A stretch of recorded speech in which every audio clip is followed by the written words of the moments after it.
My child, I know the question you have been sitting with. You have not always said it out loud.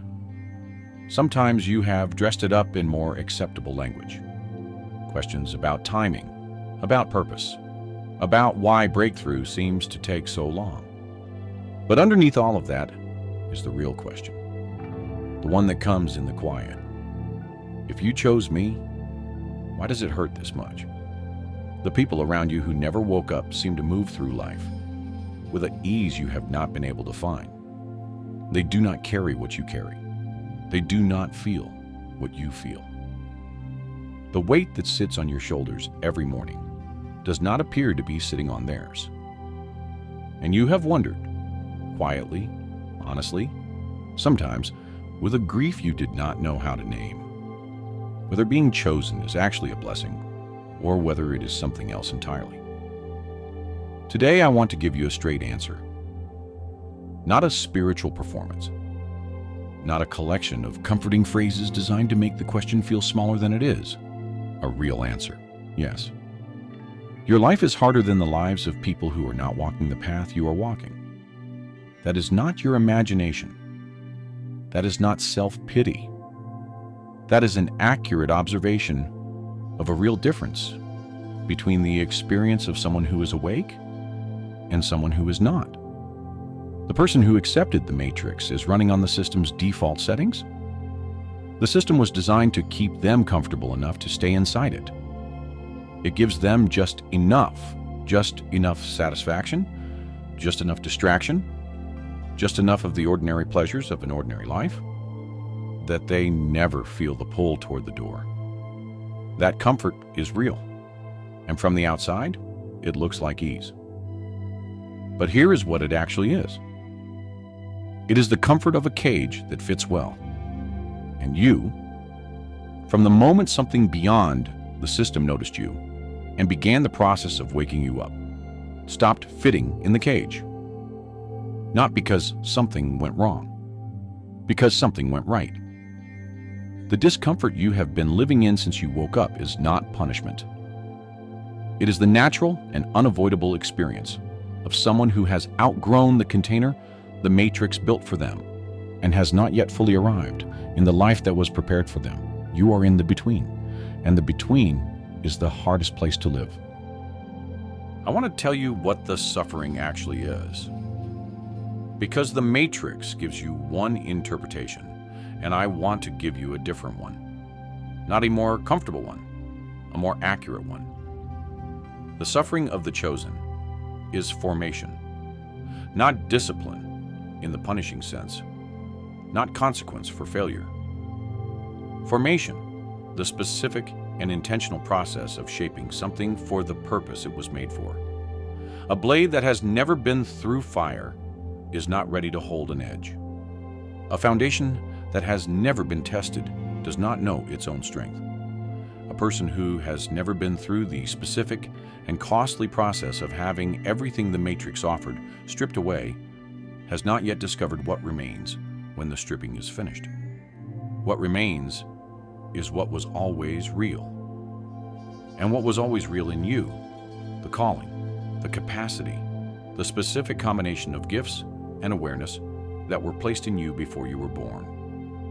Those things do not emerge through comfort. They emerge through exactly the process you have been in. The loneliness that comes from waking up in a world that is still mostly asleep, that developed in you a depth of interior life that the comfortable path never produces.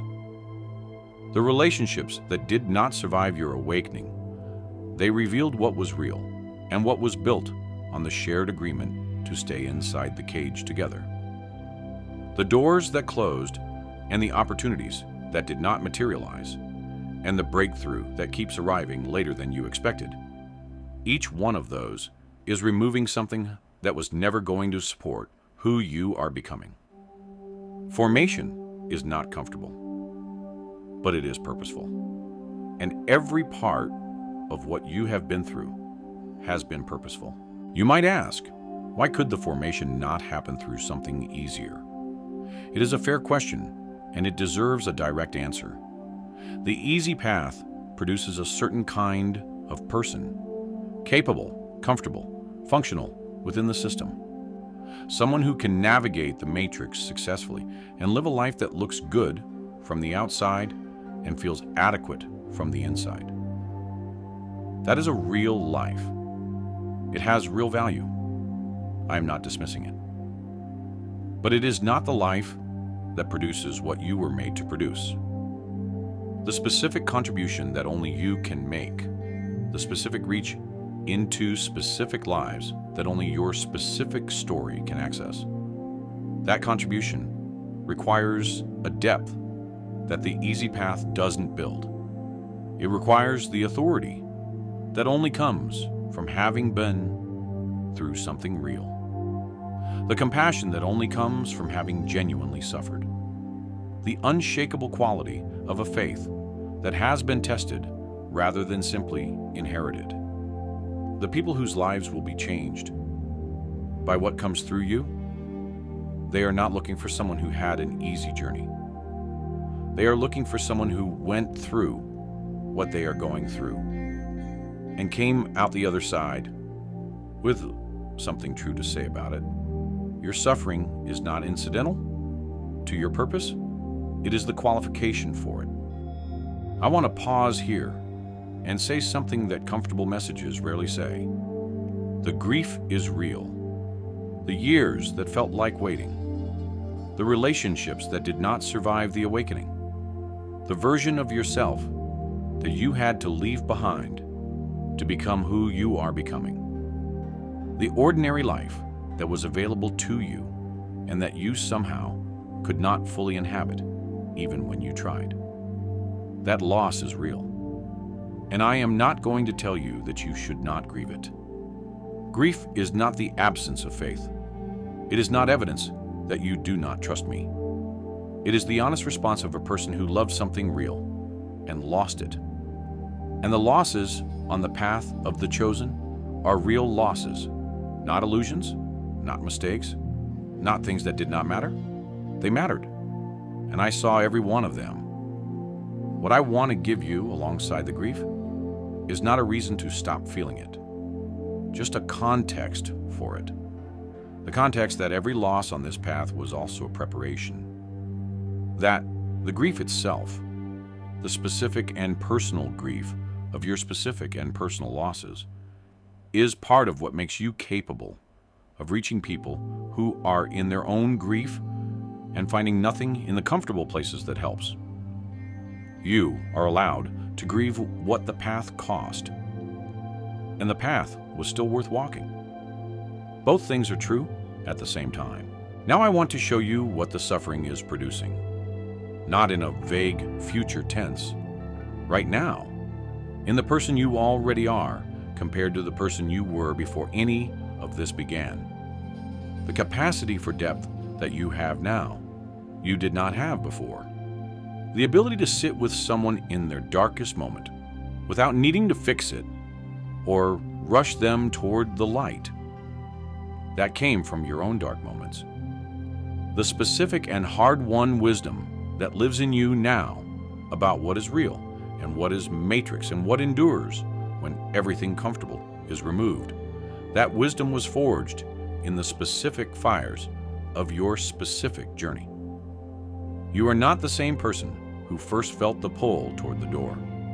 Not because the suffering made you worse, because it made you real in a way that the comfortable path never produces. And the realness of you, the specific and costly and genuinely forged quality of who you are becoming, is exactly what the people connected to your purpose need. Not a polished performance of someone who had it easy. A real person who went through something real and has something true to say about what they found on the other side. That is what is being built. That is what the suffering was always for. So here's the straight answer to the question you came with. It hurts this much because what is being built in you is worth this much. Not more pain than necessary. Not suffering for its own sake. Not a test designed to see how much you can endure before you break. The specific weight of the specific path of the specific person reading these words is exactly proportional to the specific capacity that is being developed and the specific purpose that capacity is being developed for. The lighthouse that guides ships through the worst storms has to be built to withstand those storms. The person whose story will reach the people in the deepest darkness has to have been somewhere near that darkness themselves. The voice that speaks with genuine authority about coming through something real has to have genuinely come through something real. You are that lighthouse. You are that person. You are that voice. And the hurt, as real and as costly as it has been, was always the building of something that was always going to be worth what it cost. Not someday, already, in who you already are right now.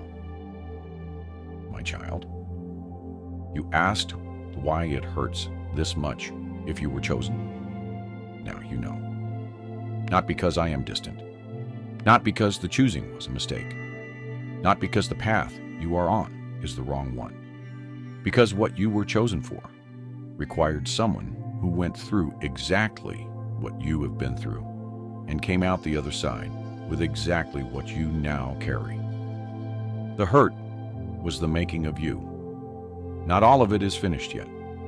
There are still hard days ahead, still mornings, when the weight is present before the day has given you a reason for it. Still moments when the easy path looks more appealing than it should. But you know now what those moments are. They are not evidence of abandonment. They are evidence of formation still in progress. And the one doing the forming has not once looked at what is being built and wished he had chosen someone else for it. If this message answered something you have been carrying for a long time, subscribe to Matrix Override and turn on notifications. This is part 7 of the series. Go back and watch from part 1 if you have not seen the full journey. Type, "I understand now" in the comments. The suffering was never random. It was always formation. Until the next one, awakened choosers.